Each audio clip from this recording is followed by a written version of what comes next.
el maestro sepa que no llevaste tu libro de geografía, o tu libro de historia, o de civismo, o de todos los libros, ¿verdad? En mis tiempos que teníamos la mochila cargada como con 10 libros. Entonces no podía, nos sacaba de la clase el maestro en aquel tiempo. Entonces venía la Biblia, venía el domingo a la iglesia y no traer el libro. Pues ¿a qué vienes, no? Pues nomás vengo a oír, vengo a escuchar nada más. Pero cuando tienes la Biblia en tus rodillas y hablando el predicador, pero es que como están los versículos ahí en la pantalla, ¿para qué traigo ya la Biblia? Porque si no la aprendes a manejar, a ver el libro de Amós, me voy al índice, Amós página 1195, la busco rápidamente y me doy cuenta que comienzo a manejar mi Biblia y comienzo a descubrir dónde se encuentran en el Antiguo, los Salmos, que está a la mitad de la Biblia, los Proverbios, el Apocalipsis, y no andas buscando Génesis en los Evangelios. Entonces, esta es la razón por la cual el cristianismo se encuentra como se encuentra. Ahora, fíjense ustedes, la segunda prueba, si mañana yo le pregunto a cualquiera de ustedes que no trajo la Biblia hoy, ¿me puedes llenar una hoja tamaño carta en un resumen de lo que oíste ayer en la conferencia? No llenan ni la mitad de la hoja. Porque es más difícil recordar que estar escribiendo o tomando notas o estar en contacto con la Biblia o con el libro de geografía o de historia o con la materia que tengas que escuchar. Cristianos, familia de Dios, pónganse las pilas. Ya. Ya estuvo suave solamente de venir a calentar una silla el domingo sin tener en cuenta las grandes responsabilidades que tenemos como hijos e hijas de Dios. En la Biblia encontramos dos patrones que nos muestran claramente que Dios tiene en su plan cósmico de los tiempos cronología, porque dice: yo soy el primero, yo soy el postrero, desde el principio hasta el fin. Entonces, el Dios de los cielos, creador del universo, el maestro de maestros, el sabio de los sabios, cuyos pensamientos no son otros pensamientos, tiene un plan. Y tiene un plan secreto. Por ejemplo, para darles rápidamente esto como un ejemplo, para no ser redundante, Satanás no sabía el plan de Jesucristo. Dice en 1 Corintios capítulo 2, si los príncipes de este mundo, o sea, está hablando de los principados satánicos, hubieran sabido que Judas no iba realmente a funcionar y que matando a Cristo se les iba a devolver el tiro por la culata, nunca Satanás se hubiera metido a Judas, ni hubieran crucificado a Cristo, ni el diablo hubiera asusado a los líderes religiosos para que lo crucificaran. ¿Por qué? Porque aunque sabían que venía el hijo de David y que algún día vendría un Mesías, no se mencionaba que era el Hijo de Dios. No se mencionaba que era Dios en la carne, aunque de alguna forma Isaías capítulo 7, capítulo 9, nacerá de una virgen, etcétera, etcétera, pero todo estaba muy velado. Entonces, el diablo y los demonios, lo único que sabían era realmente que él era un enviado de Dios, claro, Jesucristo, pero no entendían claramente que en su muerte se encontraba el secreto de su derrota y menos en su resurrección. Y cuando Cristo resucita a los 3 días, qué susto se llevó Lucifer al darse cuenta que ahí fue exhibido, dice Colosenses 2, 14 en adelante, públicamente, como que Cristo venía a vencer y a decirnos que mayor es el que está entre nosotros que el que está en el mundo. Entonces, así la Biblia está llena de secretos y de piedras preciosas escondidas que Dios le quiere revelar a los cristianos, pero no a todos los cristianos. Oiga, ¿de qué está usted hablando? Que no todos somos iguales en cuanto a que somos hijos de Dios. Pero así como en los apóstoles encontramos en el cuadro de la última cena a uno nada más de los 12 apóstoles recargado en el pecho de Jesús, ¿quién era? El apóstol Juan. ¿Por qué solo a Juan se le retrata en el pecho de Jesús? Porque era el apóstol del amor, el apóstol que él escogió, en lugar de los otros 11, estar más cerca de Jesús. Y ese lugar en el pecho de Jesús está vacante. Entonces, hay cristianos que están más cerca de Jesús que otros. Son cristianos, pero como Pedro algún tiempo de su vida, lo siguen de lejos. Nunca traen la Biblia. Llegan a un hospital a hablarle a una persona, a tu mamá, a tu madrina que se está muriendo, que tiene cáncer, y llega el doctor, ¿alguien puede leer un salmo en un velorio, en un entierro? Y los cristianos, piu, piu, piu. No abre ni el pico, nada absolutamente, porque no sabe ni dónde se encuentran los salmos, ni qué pasaje leerle de la Biblia a un enfermo, o cómo guiarlos y decirles que necesitan el plan de salvación, recibir a Cristo. Entonces tú tienes que tener una Biblia en tu coche, otra en el baño, otra en tu oficina, en tu cuarto, en tu taller. Hay otras chiquitas que traen para cuando viajas en el avión, en el autobús, etcétera, etcétera. Tenemos que ser hombres y mujeres de la palabra de Dios. Y hasta que tú tomes esa decisión en tu vida, las cosas van a cambiar como no te imaginas. Porque serás fortalecido como un árbol plantado junto a corrientes de agua, que da su fruto a su tiempo, su hoja no cae, y todo lo que hagas, escúchame bien, todo lo que emprendas prosperará. Porque el fruto de nuestra prosperidad y nuestras bendiciones vienen de nuestro contacto con este libro. Muy bien, dentro de la cronología del plan de Dios, Dios le dio a Israel la semana de 7 días, 6 días de trabajo por uno de descanso, y al mismo tiempo que Dios creó en 6 días el universo, el séptimo de descanso, Dios dice en el Salmo 90, en primera de Pedro, que para Dios un día de 24 horas es como 1000 años. Con mucho cuidado, síganme. Entonces, estos 6 días de 24 horas, Dios le da a Israel semanas de años también. En otras palabras, bíblicamente, la historia del ser humano, desde Adán hasta que venga Jesucristo en su segunda venida, tienen que pasar 6000 años. Por ahí ya vamos bien. No puede pasar más tiempo porque es el tiempo exacto de Dios. 6000 años. Ahora, ¿cómo estamos contando nosotros los años a través de la historia? El impacto de Jesucristo en la historia ha sido tan grande. Señores historiadores, maestros, sociólogos que nos visitan, ateos, escépticos y agnósticos, la historia la contamos desde antes o después de Buda. Antes o después de Mahoma, antes o después de Zoroastro, antes o después de Mahatma Gandhi, antes y después de Cristo y después de Cristo. Es tan grande el impacto de Cristo que divide la historia. Es tan grande que se celebra su nacimiento en Navidad y en Semana Santa su muerte. No hay otro personaje en la historia que haya impactado tanto al mundo como la vida de Jesús de Nazaret. Ahora, este impacto de Jesucristo en la historia nos muestra que no sabemos cuándo nació. Muchos dicen que nació entre el año 6 o 7 de nuestra era cristiana, no en el año 1. Porque de Cristo a nuestros días tienen que pasar, ¿cuántos años? 2000 años. A ver, vamos por orden. De Adán a Abraham pasaron 2000 años. De Abraham a la cruz, 2000 años. ¿Cuántos van?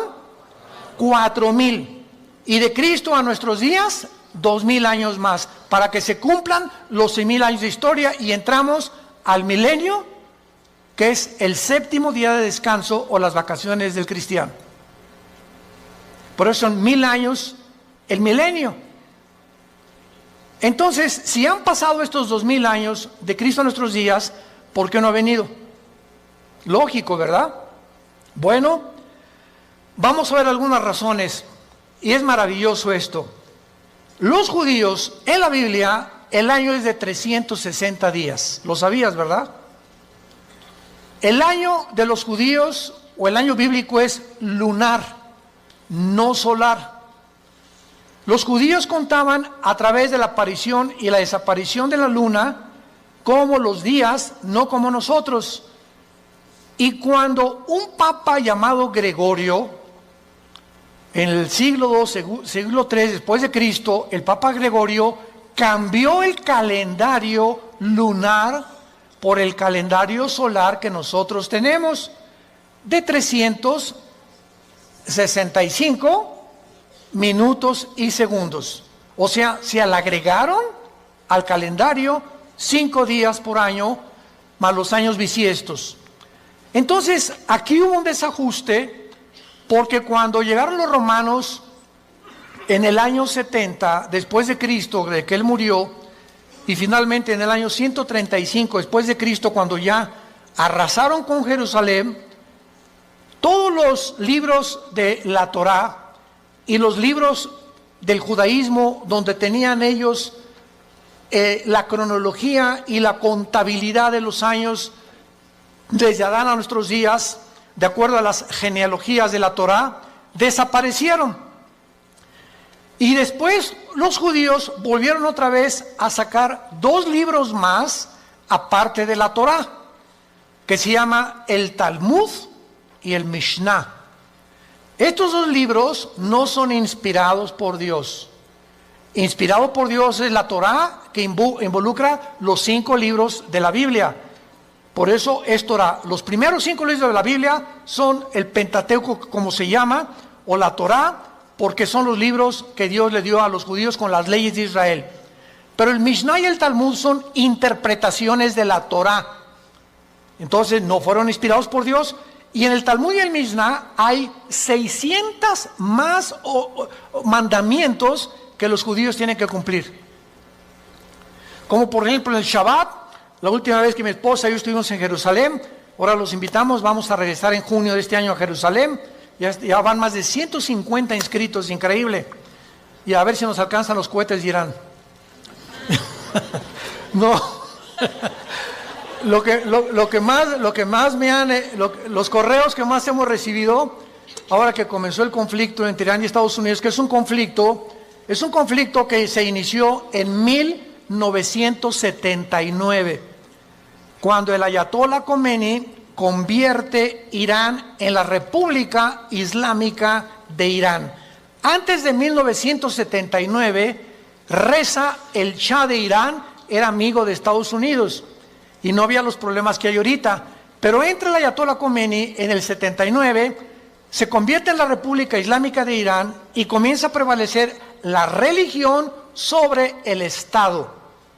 Ahora sí que ya no hay ni siquiera separación de iglesia y Estado, ahora es la religión la número 1 y los líderes religiosos mandan y gobiernan Irán, no el Estado, el presidente de Irán.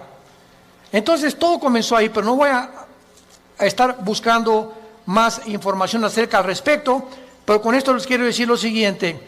Desde ese tiempo Irán se convierte en una nación que ha financiado el terrorismo. Es declarada la número 1 del terrorismo por financiar a un grupo que se llama Hezbollah. Hezbollah significa el partido de Dios, que está financiado por Irán y tiene sus bases en el Líbano. Después Irán comienza a financiar a Al-Qaeda, después comienza a financiar a Hamas de la Franja de Gaza y comienza a tratar de levantar grupos para tratar de destruir la nación de Israel. Sin embargo, en las últimas semanas o meses, esta nación ha cobrado o está resurgiendo en los encabezados públicos, precisamente por el conflicto de que ahora la guerra ya no es con miras telescópicas para querer matar a un líder, ahora los matan desde el aire. Impresionante la tecnología a la que hemos llegado, ¿verdad? Ahora puede volar un dron sobre una nación.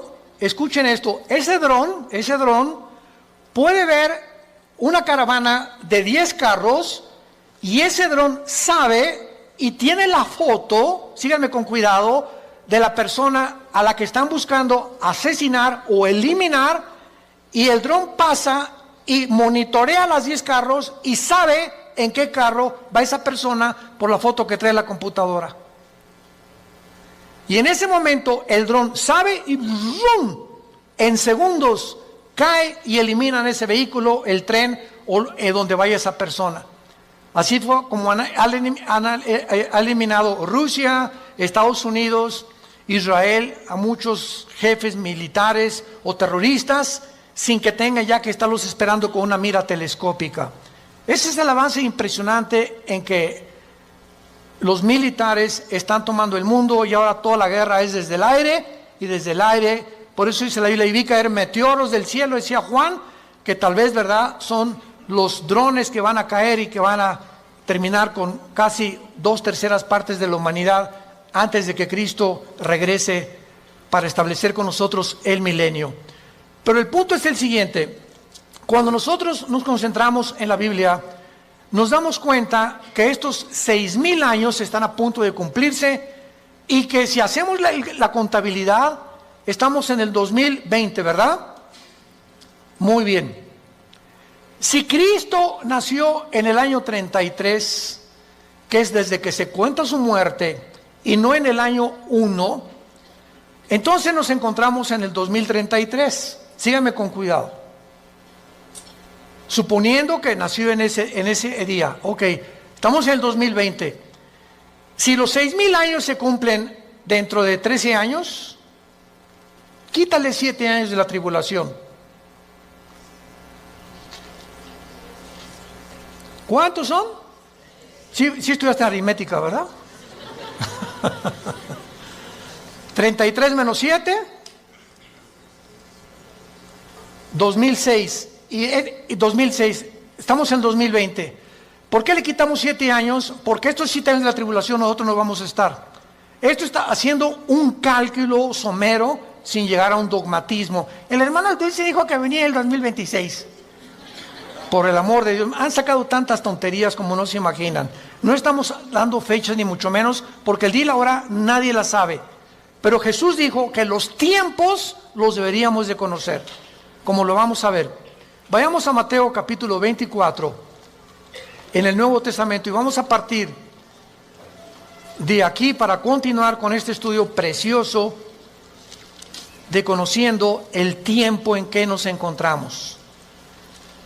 Si siguiéramos esta lógica del 2033 y en el 2006 antes viniera el arrebatamiento de la iglesia, estamos diciendo pues que nos quedarían 5 o 6 años, ¿verdad?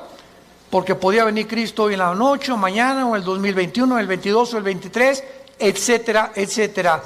Pero esto desde la perspectiva somera de un análisis especulativo, lo aclaro, para que nos encontremos y podamos deducir que aunque no falten 5 o 6 años o 13 años, solo Dios lo sabe, repito, porque el calendario judío, ¿saben qué atraso tiene?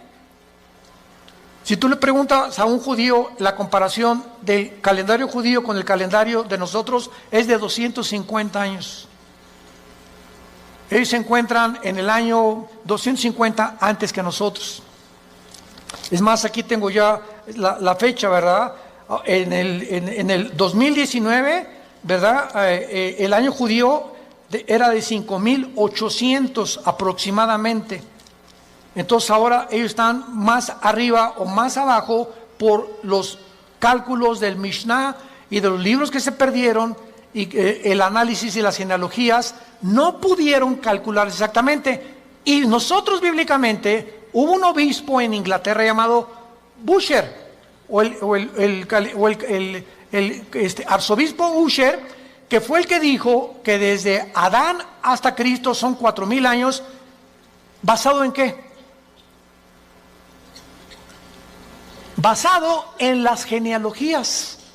que se encuentran en el capítulo 10 del Génesis. Ahí está la genealogía de las naciones. Adán tuvo esto y esto y esto, y Isaac tuvo esto y esto y esto, y etcétera, etcétera. Y vienen todas las genealogías de donde descendemos todos. Y basado en esas genealogías, que hay un margen de error de algunos años, se calculó que de Adán a Cristo hay 4,000 años, y de Cristo a nuestros días llevamos 2,000 años. Pero no puede haber más de 25 o 30 años de margen de error. Entonces nos encontramos demasiado cerca, más cerca de lo que nos imaginamos. Ahora bien, otra cosa importante, antes de leer Mateo 24. El rapto de la iglesia, es increíble que haya personas que ya ni en el rapto crean. Yo he escuchado conferencias de personas que no creen ya ni en el rapto. Estamos en la apostasía. Están negando cosas superbíblicas. Si el rapto de la iglesia comienza con la firma del anticristo, autorizando la reconstrucción del templo judío, en el momento que el anticristo confirme Daniel 9, 24 al 27, especialmente el 27, y firme, los judíos tienen derecho a habitar en paz sin que nadie los moleste por 7 años y pueden reconstruir su templo, ahí, ese día, ese minuto, esa hora, comienza los últimos 7 años que se conocen como el tiempo de angustia de Jacob, el día de la ira de Dios o de Jehová, y el Nuevo Testamento, segunda de Tesalonicenses capítulo 2, 3 y 4, el día del Señor. El día del Señor no es el día del rapto, el día de Cristo es el día del rapto, el día del Señor es el tiempo de la tribulación, para que sepamos distinguirlo proféticamente a ustedes que les interesa el estudio de las profecías. Entonces, desde ese momento, muchos creen que al firmar el anticristo, el pacto, los cristianos desaparecemos y somos arrebatados. No es así. El rapto puede ser 1 año antes de que el anticristo confirme el pacto. ¿Me van siguiendo con mucho cuidado? El arrebatamiento puede ser 3 años antes de que el anticristo firme el pacto. O puede ser 1 semana y a la semana el anticristo confirme el pacto. Entonces no hay tiempo para poder establecer el rapto, ni el día ni la hora. Viene sin que nosotros lo sepamos. De repente desaparecemos del mundo y pueden pasar 1 año, 2 años, 6 meses cuando comience la gran tribulación. Pero lo que es importante es que cuando la iglesia sea sacada del mundo, Dios regresa a tratar con Israel espiritualmente. En 1948, cuando los trajo y se constituyeron en una nación libre e independiente, ahí Israel renació, resucitó nacionalmente. Entonces los judíos regresaron en el 48 sin convertirse al Mesías, porque hasta la fecha en Israel la mayor parte de los judíos no creen en el Mesías, en Jesús. Solo un judío que se convierte se llama judío mesiánico. Nunca ellos se llaman cristianos. ¿Saben por qué? Porque cuando oyen la palabra cristiano, los judíos asocian el cristianismo con la Iglesia Católica. Y la Iglesia Católica los persiguió más de 250, 300 años en la Inquisición con el señor Torquemada en España. Y a los judíos que no querían aceptar a Roma como la salvación, los torturaron, los quemaron, los abrieron de piernas, a las mujeres les sacaban el bebé del vientre, hicieron terribles cosas que Hitler parecería Pinocho con lo que hicieron los nazis. Todos los judíos oyen hablar del cristianismo. Cuando veamos a Israel se los vamos a advertir. Aguas porque ahí vienen las piedras, O sea, sobre todo en el muro de los templos, cuando están todos los judíos orando, ya ven que ellos hacen así. ¿Saben por qué hacen así al orar ellos? Porque uno de los salmos dice que al orar deben menear la cabeza y recordar que deben recordar lo que están orando. Por eso oran así ellos, entierran sus papelitos en el muro de los lamentos, traen su kipá, cubierta la cabeza. A nosotros se nos prohíbe taparnos la cabeza cuando estemos orando. 1 Corintios capítulo 11. Entonces ellos lo pueden hacer porque son así, esa es su costumbre. Pero ellos, ¿verdad?, no creen en el Mesías y ellos asocian, si les dice soy cristiano, ellos no saben que el cristianismo no es el catolicismo. El catolicismo es la perversión del cristianismo. El catolicismo nació 250 años después de Cristo. Durante 250 años no hubo papa, no hubo liturgias, no hubo sacramentos, no hubo santos a quienes invocar. No tenías que tomar una cosa o una hostia para decir que estabas recibiendo a Cristo. Pero se convierte Constantino, el último emperador romano, y entonces absorbe el cristianismo antes de él como la religión oficial del Sacro Imperio Romano. Y decimos en mi tierra, es la misma gata pero revolcada. Entonces el Imperio Romano políticamente se da la vuelta y se convierte con el mismo poder, escúchenme, pero religioso. Y desde hace casi 18, 19 siglos, el Imperio Romano es el imperio del Vaticano y gobernó Europa, a los príncipes, a los reyes, y nadie en Europa se podía casar ni a tener negocios sin el permiso de Roma, de la religión. Y los que no pertenecían y aceptaban que el Vaticano era el único representante de Dios, los quemaban, los crucificaban, los echaron a los leones, etcétera, etcétera, etcétera. Ya hablando después de el Coliseo romano famoso. Entonces, el cristianismo no es una religión, es una relación personal, viva, orgánica, dinámica, con alguien que está vivo. Y cuando salimos de la religión y nos encontramos con el Jesús resucitado, que quiere entrar a tu vida hoy, tal vez tú no lo tengas, descubres que el cristianismo es diario. Y lo vives diario. Te levantas y tienes tu Biblia. Te acuestas y tienes tu Biblia. Oras por tu familia, oras por tu esposa, oras por los alimentos. Comienzas a asociarte, tienes una comunión con Dios diaria. Por eso se compara con el matrimonio el cristianismo.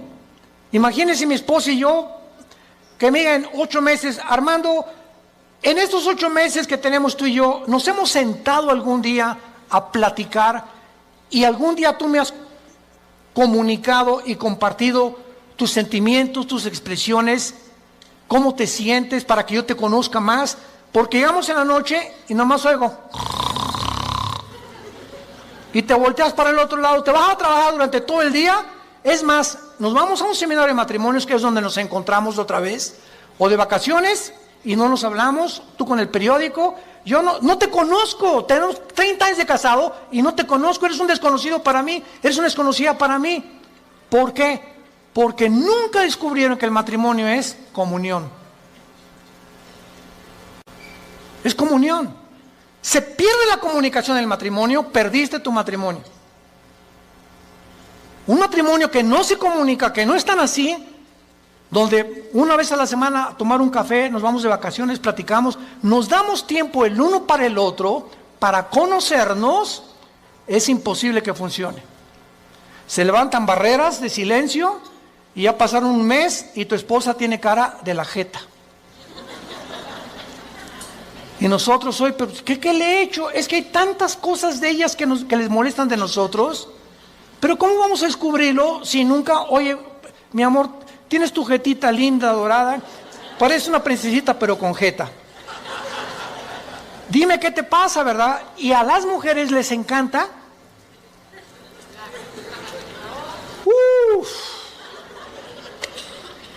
porque no son como nosotros. Pueden hablar 5 horas, 6 horas con sus amigas, con lo que sea, y se despiden y en el teléfono siguen hablando y desde el carro siguen platicando, etcétera, etcétera.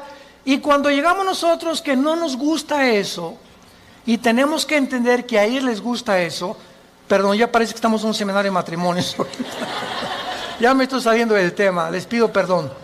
Bueno, se van a enojar y así es el cristianismo. Ok, entonces el cristianismo no es una religión, es una relación con Cristo diaria.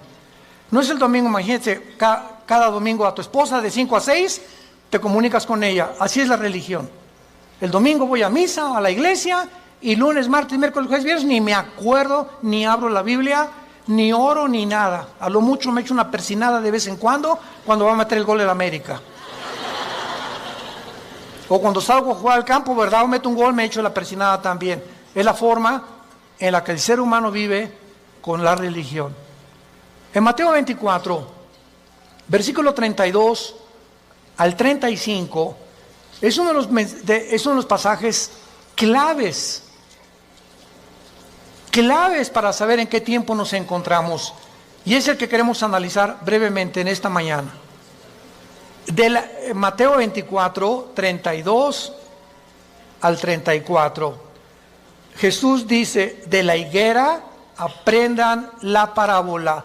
Número 1, para entender esta parábola de Jesucristo, tenemos que entender qué es la higuera, qué es la vid y además qué es el olivo, que son los 3 árboles que se usan, el olivo, la higuera y la vid, para diferentes fases de la vida de Israel. Entonces, por ejemplo, la higuera, ¿verdad?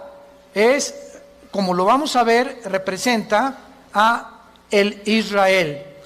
El olivo representa las condiciones de Israel y la vid representa al sistema religioso de Israel. Entonces, cuando Cristo está hablando de la higuera, inmediatamente lo podemos asociar, porque la Biblia no es de interpretación privada, con Israel. Porque Israel es la higuera y hay cantidad de pasajes en el Antiguo Testamento donde se representa a Israel como la higuera. Muy bien, de Israel aprendan la parábola. Ahora ya vamos con un poco más de luz. Cuando ya su rama está tierna y brotan las hojas, noten que no dice el fruto. ¿De acuerdo? Cuando ustedes vean que ya está tierna y las hojas comienzan a salir, que siempre salen antes que el fruto de las hojas de todos los árboles, sepan que el verano está cerca. En otras palabras, cuando ustedes vean que Israel renace, ¿cuándo fue esto? El 14 de mayo de 1948, después de casi 2000 años que Israel fue dispersado, exiliado por todas las naciones del mundo. El milagro más grande de la historia es Israel, porque es la única nación en toda la historia que en un día se constituyó libre, soberano, Estado independiente. Nunca en la historia nadie había podido levantarse o formarse como una nación, porque las naciones necesitan una constitución, necesitan o una república, o qué ideología vamos a tener, o para muchos años para que se forme una república como México, Revolución Mexicana, y Pancho Villa se pelea con Zapata, en el norte, Zapata en el sur, se junta, matan a Álvaro Obregón, viene la revolución, todos los Porfirio Díaz y todo lo que pasó, y poco a poco se va formando una república, y viene la constitución, etcétera, etcétera. Tarda años muchas veces en tener una constitución y formarse una nación. Israel en un día se forma toda la constitución de Israel.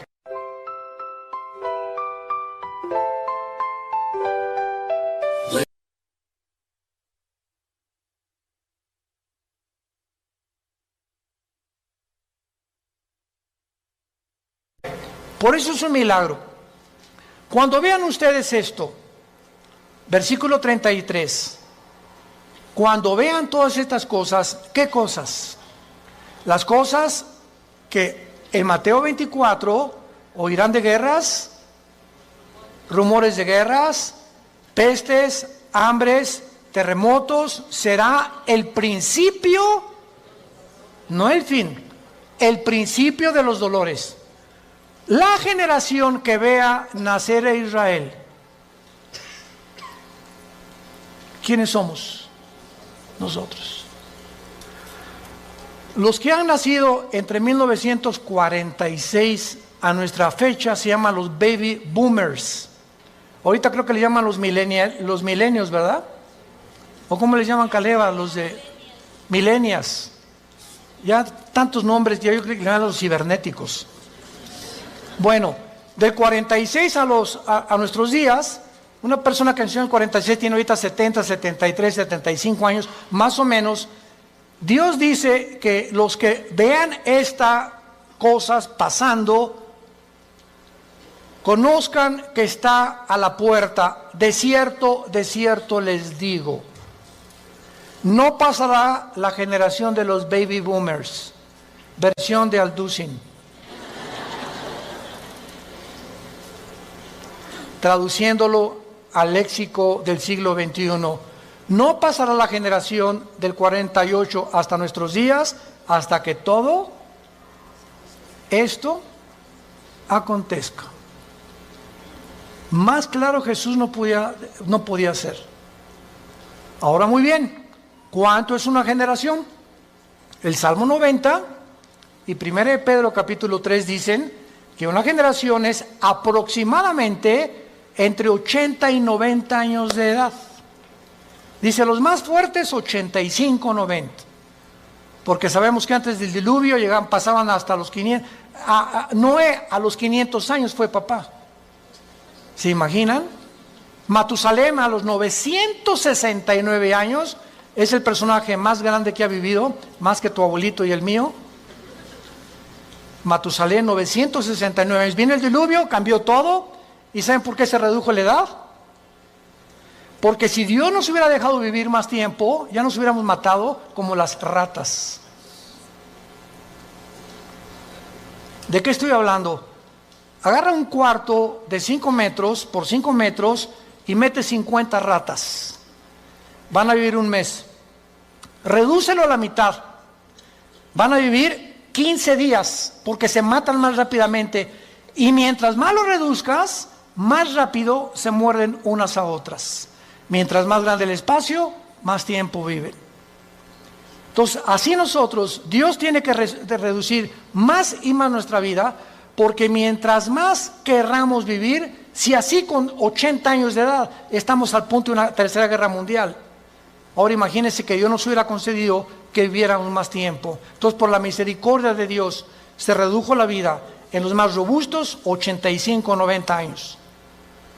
En el caso de mi familia, mis abuelos maternos de 97, 95 años murieron.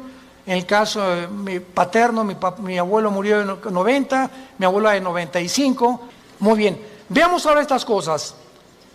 Las hojas representan el nacimiento o el renacimiento nacional de Israel, porque regresaron en el 48 sin convertirse. ¿Cuándo Israel se va a convertir al Mesías? Romanos 11, 25 y 26. Apocalipsis capítulo 7, cuando Él selle a 144,000 judíos, y ellos en el tiempo de la tribulación, nosotros ya no estamos aquí, el más grande avivamiento de Israel se convertirá cuando Jesucristo venga al final. Y cuando Él venga al final, todo Israel será salvado. Desde luego los que creyeron en Jesús como el Mesías. Entonces, es importante esto, ¿verdad? Porque las hojas representan el renacimiento de Israel de 2000 años y el nacimiento de la generación de la higuera. Cuando Israel se convierta, entonces el Israel será el fruto de la conversión, porque por el árbol, por el fruto lo conoceremos a un árbol. Si es un árbol de naranjas, de naranjas; si es un árbol de manzanas, de manzanas. Ahorita Israel no ha dado fruto. ¿Cuál es el fruto? Amor, gozo, paz, benevolencia, que produce ¿quién? El Espíritu Santo. Y ellos no tienen a Ruach el Kadosh, al Espíritu de Dios que tiene la iglesia que Dios nos ha dado. Muy bien, ahora es importante que veamos en el capítulo 21 de Lucas algo sensacional, algo asombroso acerca de esto.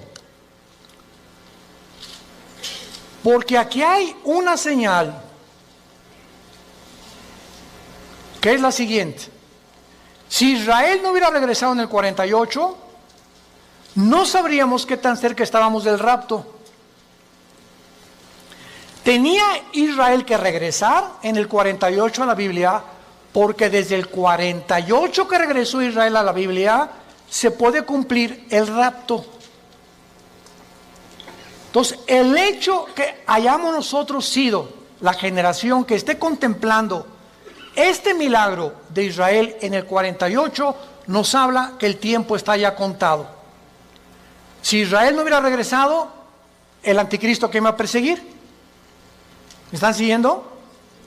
Si Israel no hubiera regresado, ¿quiénes iban a reconstruir el templo?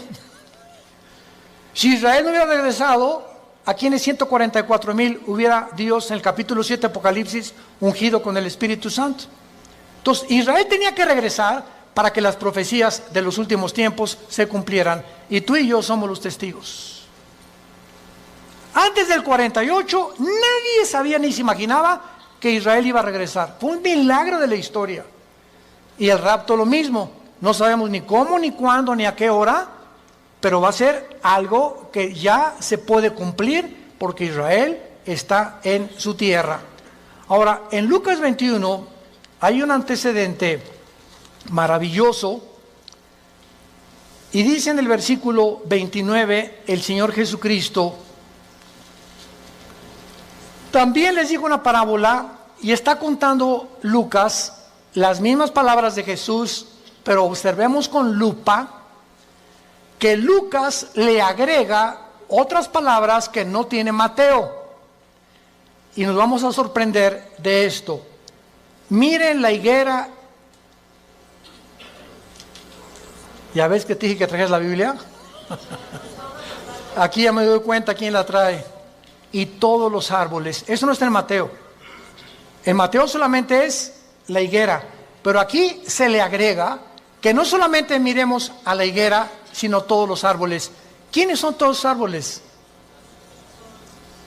En la Biblia, por ejemplo, en el libro de los jueces, en el libro de los Antiguos Testamentos, los árboles representan dos cosas: naciones y personas.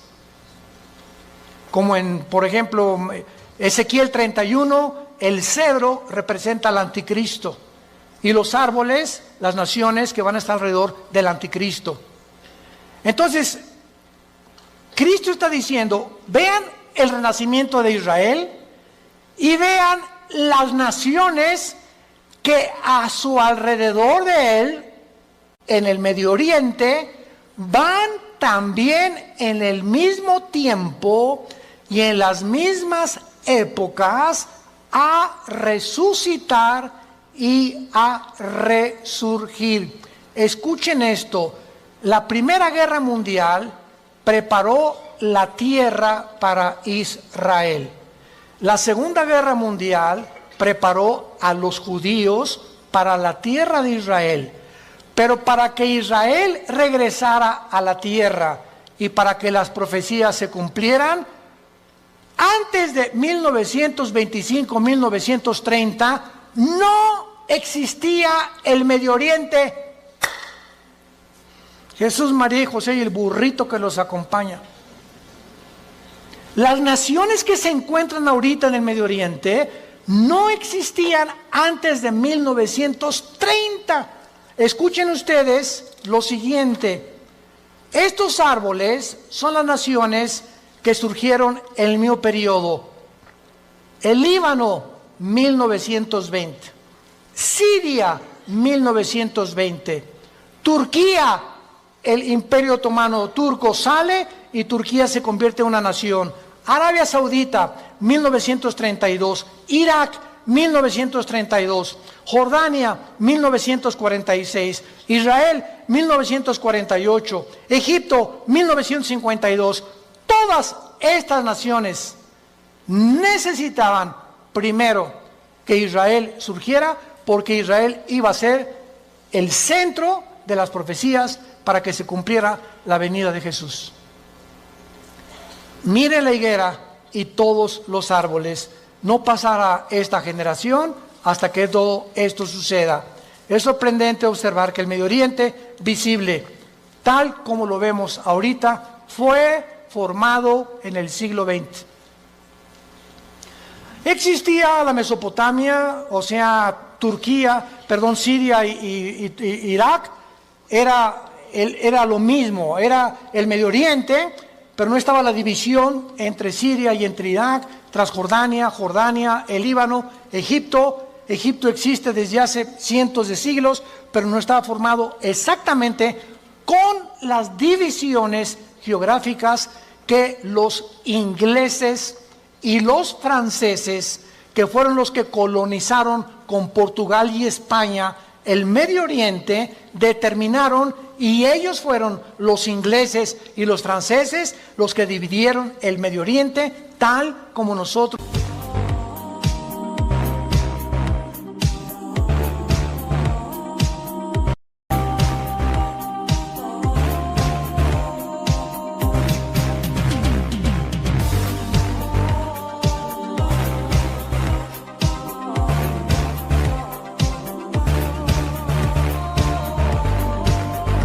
Lo conocemos actualmente. A Israel le asignaron ese pedacito de tierra, a Jordania eso, a Arabia Saudita eso, a Líbano eso, a Siria eso, y fue después de la Primera Guerra Mundial. Estas cosas que están pasando, vemos nosotros que tenían que suceder para que nosotros pudiéramos comprender que las profecías bíblicas tenían que cumplirse. 1945 termina la Segunda Guerra Mundial. ¿Quién gana? Estados Unidos, Inglaterra y Rusia. 1957 se firma el Tratado de Roma, donde Jacques Delors, francés, Europa, unámonos, porque la unión hace la fuerza y Europa tiene que tener una moneda, tiene que tener una constitución, tenemos que unirnos todos.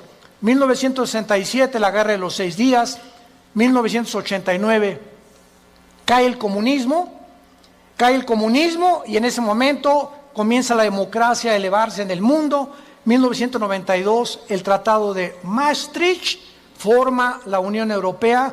En el 2016, Inglaterra dice a la Unión Europea, ahí nos vemos el Brexit.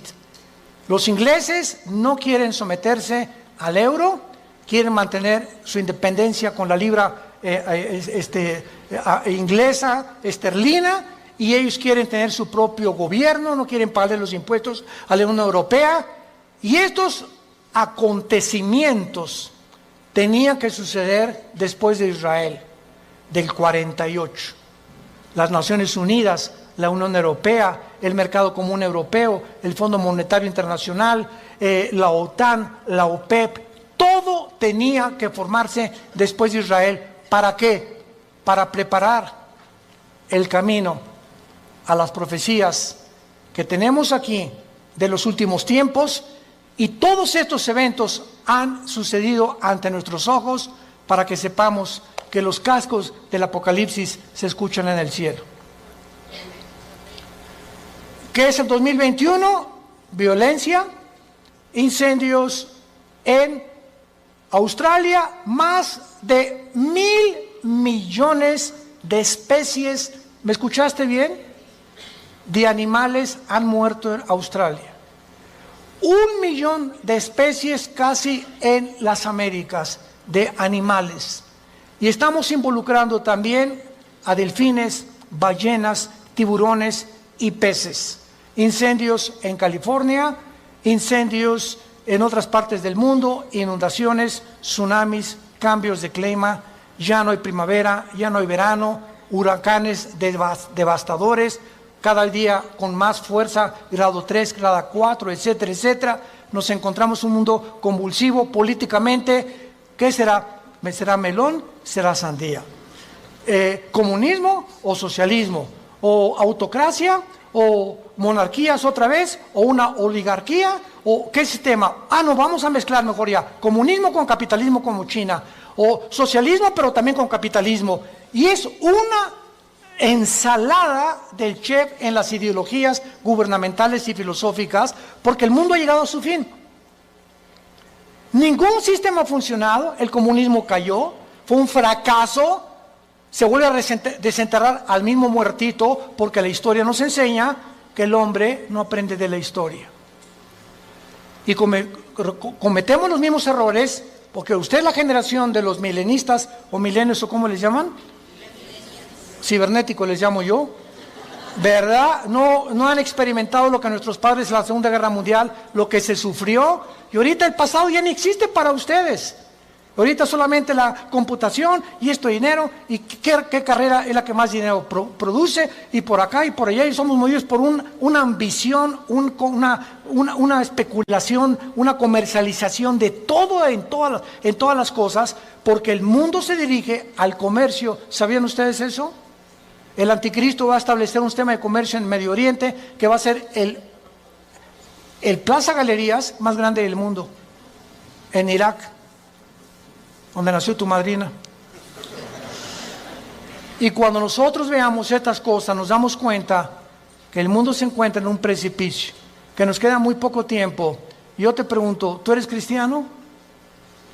Si me contestas que sí, te hago la segunda pregunta. Desde que tú te convertiste, ¿has guiado a alguna persona a recibir a Cristo en su vida? ¿O eres de las personas que estás en el hospital con tu madrina muriéndose? Pastor, ¿puede venir a hablarle a mi esposa de Cristo? ¿O a mi madrina? Y entonces, ¿que tú no le puedes dar un versículo de la Biblia o compartir el plan de salvación? ¿No sabes cómo guiar a tu madrina en agonía a que reciba a Jesucristo en su cama? Tienes que recurrir al pastor. Se murió. ¿Puede venir al funeral para predicarles de Cristo? ¿No lo puedes hacer tú? Claro que vamos, porque es nuestra responsabilidad de los pastores. Pero ojalá que se levantaran más familias ya con un liderazgo, con la convicción profunda de que es lo más importante que el ser humano pueda tener, regresarse a Dios y pedirle perdón por tus pecados. ¿No lo quisieras hacer tú en esta mañana? ¿No quisieras tú considerar ante